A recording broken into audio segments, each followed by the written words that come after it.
Assalamualaikum warahmatullahi wabarakatuh. Alhamdulillah, Bapak Ibu sekalian, sekarang Bang Syafiq sedang berada di Sekolah Amr bin Dinar, Bekasi.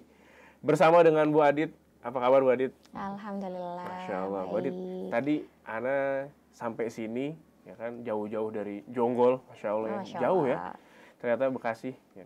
Nah, begitu nyampe depan sekolah, itu terlihat ada di situ PKBM Amr bin Dinar, kemudian ada TK-nya juga. Ini muncul pertanyaan, kenapa ada PKBM gitu di sini? Apa tuh, Wadid? Ya, jadi sedikit flashback nih, Bang Syafiq. Bang Syafiq. Kami itu kan memulai menjalani terjun ke dunia pendidikan itu dimulai dari anak usia dini gitu ya, dimana kami merasakan menjalani gitu, jadi kurang lebih paham dengan seluk beluk anak usia dini, terutama tentang kebutuhan mereka di dalam menjalani pendidikan ini. Nah, pada saat kami memutuskan untuk membuat satu lembaga lanjutan dari kelas bermain dan juga TK ini, kami menilai bahwa PKBM ini tuh bisa menjadi sarana yang tepat untuk kami memberikan manfaat yang lebih lagi kepada masyarakat, karena di PKBM ini dengan manajemen berbasis sekolah kami bisa meramu hal-hal yang sekiranya jadi lebih sedikit luas gitu loh, Fleksibel, dengan fleksibel dengan apa-apa yang jadi kebutuhan kami dalam menjalani kegiatan belajar mengajar nantinya. Yang ini muncul di program-program kami yang mungkin jadi alternatif dan kekuatan dari sekolah ini gitu ya, seperti keterampilan kecakapan hidup untuk anak-anak, terus nanti ada program magang, kelas-kelas yang menunjang lebih ke life skill gitu dibandingkan fokus pada akademik. Magang tadi tuh, maksudnya magang tuh? Nanti tuh di level kelas atas anak-anak tuh akan menjalani satu program yang mereka diperkenalkan kepada dunia bekerja dalam hal exposure aja sih, bukan yang diminta untuk bekerja gitu, tapi dikenalkan dengan dunia bahwa ini tuh ada loh di luaran sana. Kami tuh buatnya berjenjang, mereka akan berkenalan dengan orang-orang yang bekerja secara volunteer, lalu mereka berkenalan juga dengan hal-hal yang sifatnya komersil gitu ya, seperti berkenalan dengan UMKM gitu. Berarti kalau berkenalan artinya anak-anak keluar gedung sekolah atau keluar area sekolah? Jadi dengan manajemen berbasis sekolah tadi, kami tuh yakin bahwa belajar itu nggak cuma dari sekolah di kelas gitu ya. Makanya di sini tuh kami cukup rutin nih, Bang Syafiq.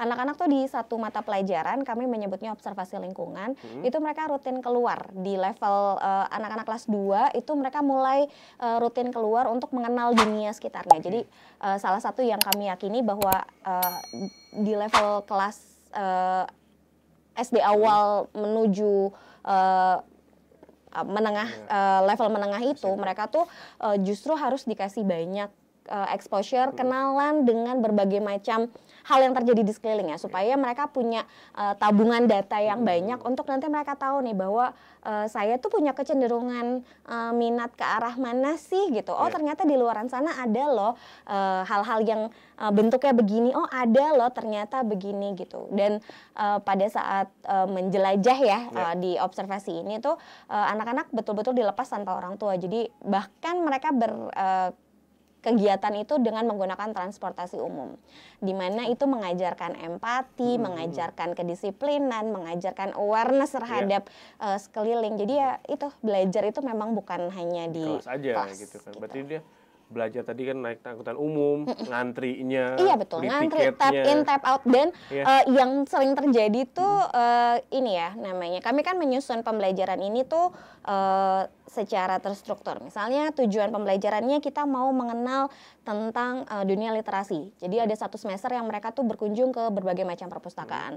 Highlightnya tuh memang tujuan goalsnya tuh nanti memang buat tentang literasi itu. Tapi pembelajaran itu nggak semata-mata tentang literasi itu. Bagaimana ketika mereka berkunjung, mereka pergi keluar, berkenalan dengan area media luar itu, pada saat menggunakan transportasi umum itu justru pembelajaran yang lebih besar, impact ke mereka tuh kerasa. case yang paling terngiang itu adalah waktu ini, Bang. Apa tuh? Tap in tap out itu ternyata Di kereta ya, kan Oke. kita naik KRL nih, tap in tap out. Mereka tuh bermasalah pada saat tap in dan tap out. Terpisah dengan temannya di depan. Bagaimana mereka mengatasi rasa khawatir, cemas pada saat itu. Terus mereka sendiri dari pribadi dan per grup itu tuh jadi berkembang kecakapan mereka dalam mengatasi problem solving itu tuh gitu. Gimana sih? Oh, kalau kepisah nih aku harus apa? Harus cari siapa? Harus gimana? Temenku yang di sana satu kelompok yang di depan udah duluan itu harus gimana? Mereka sendiri tuh jadi menguatkan dalam berbagai sisi gitu jadinya. Jadi yang memang ya betul, yang tujuannya memang tadinya cuma bukan sekadar ya, tapi fokusnya ada di literasi, ini tuh justru malah dapat dari hal-hal kecil yang ternyata justru efeknya lebih besar buat mereka. Gitu. Masya Allah, menarik banget ya sekolah di Amr bin Dinar ini. Nah, untuk tadi yang observasi itu, Bu Adit, keluar sekolah itu mulai dari kelas berapa tuh untuk SD? Dari kelas awal, kelas 1, tapi memang dibuat tingkat kesulitannya itu ya. Kami tuh tahu bahwa mereka tuh butuh waktu untuk bisa ibaratnya settle dengan si mata pelajarannya. Jadi memang dirancang secara khusus tingkat kesulitannya tuh dan tema yang dipelajari itu berjenjang. Kalau kelas 1 itu dimulainya dari hal-hal yang ada di sekelilingnya mereka, mulai dari dirinya mereka tuh nanti akan mengobserve, oh kamarku tuh ada apa. Jadi dia karena di mata pelajaran observasi lingkungan ini, selain dia mengamati, siswa itu tuh akan melaporkan hasil pengamatannya. Jadi public speakingnya tuh juga dipakai nanti.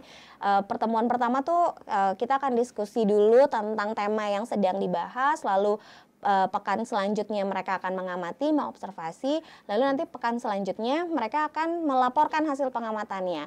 Nanti tuh dimulai dari kelas 1 tuh hal-hal yang berkaitan dengan dirinya sendiri ya, rumah, ya keluarga, lingkungan rumah, tempat-tempat di sekitaran rumah deh, masjid misalnya, kendaraan mereka mengamati apa yang ada di sekitarnya, supaya kedalamannya tuh mereka dapat tuh. Jadi ngelihat, oh ini tuh ternyata sepeda tuh bahannya begini loh, kalau ini begini tuh begini. Nanti dilaporkan, disampaikan pada saat waktu presentasi.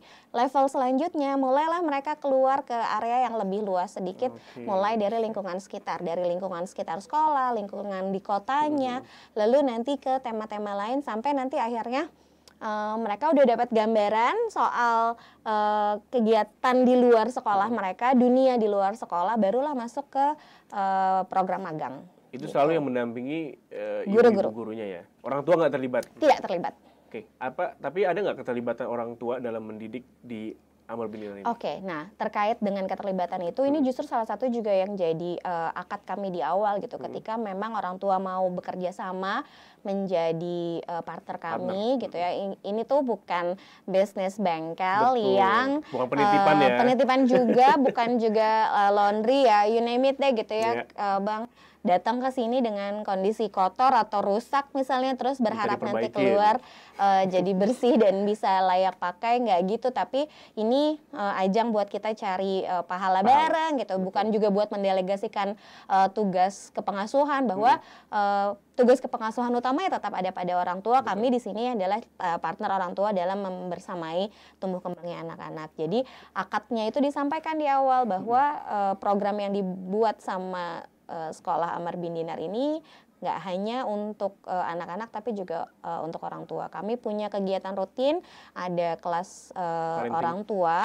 Kelas orang tua itu ada tahsin, belajar bersama ustadz pembimbing kami yang bareng-bareng lah ya. Kita berharap anak-anak juga bisa belajar mengenal Al-Quran lebih dalam ya. Kita sebagai orang tuanya juga harus belajar gitu ya, bareng-bareng. Tahsin, lalu ada kelas parentingnya ini tema yang dibahas tuh macam-macam banget, mulai dari literasi soal emosi, kepengasuhan umum, kepengasuhan Islami, lalu finansial, kesehatan, hal-hal yang sekiranya kita temui di keseharian pada saat mengasuh anak-anak. Baik, oke. Bu Adit, jangan di-spill semua nih. Oke, baik, Ya, baik, jangan baik. di-spill Biar semua, dia penasaran ya iya, nanti biar ya. orang tua semua yang penasaran sama yang tadi Bu Adit udah paparkan semua, Masya Allah menarik banget, dan insya Allah ini orang tua kayaknya nggak ada alasan untuk nggak datang untuk survei ya minimal ke sini ya. Betul. Di mana nih Bu Adit untuk informasi mengenai pendaftaran, kemudian daerahnya nih di mana? Oke, Silakan, jadi Bu Adit. Sekolah Amar Bininar ini untuk TK dan PKBM letaknya ada di daerah Duren Jaya, Bekasi Timur. Silahkan untuk berbagai macam informasi terkait kami, Bapak dan Ibu bisa follow akun Instagram kami @amarbindinar. Informasi mengenai pendaftaran, detail program, dan lain-lainnya bisa didapatkan melalui akun Instagram tersebut. Instagram udah lengkap semua Iya, insya Allah ya. betul. Nanti akan ada direction untuk ke WhatsApp dan segala macam lewat satu pintu Instagram. Untuk pembukaan pendaftaran dari tanggal berapa sampai tanggal berapa nih? Sejujurnya ini udah di tahap terakhir, Oh, udah tahap ketiga, terakhir nih? ya, Oke. menjelang penutupan. Jadi silakan manfaatkan kesempatan ini untuk cari tahu lebih dalam Siap. tentang kami lewat Instagram tadi. Nanti insya Allah akan dipandu oleh tim kami untuk detail-detailnya. Siap, jazakillah khair Bu Adit atas Waya. informasinya. Semoga bermanfaat untuk Bapak Ibu sekalian Amin, amin, amin. apa yang telah disampaikan tadi. Barakallahu fikum. Assalamualaikum warahmatullahi wabarakatuh. Waalaikumsalam warahmatullahi wabarakatuh. Mau jadi apa?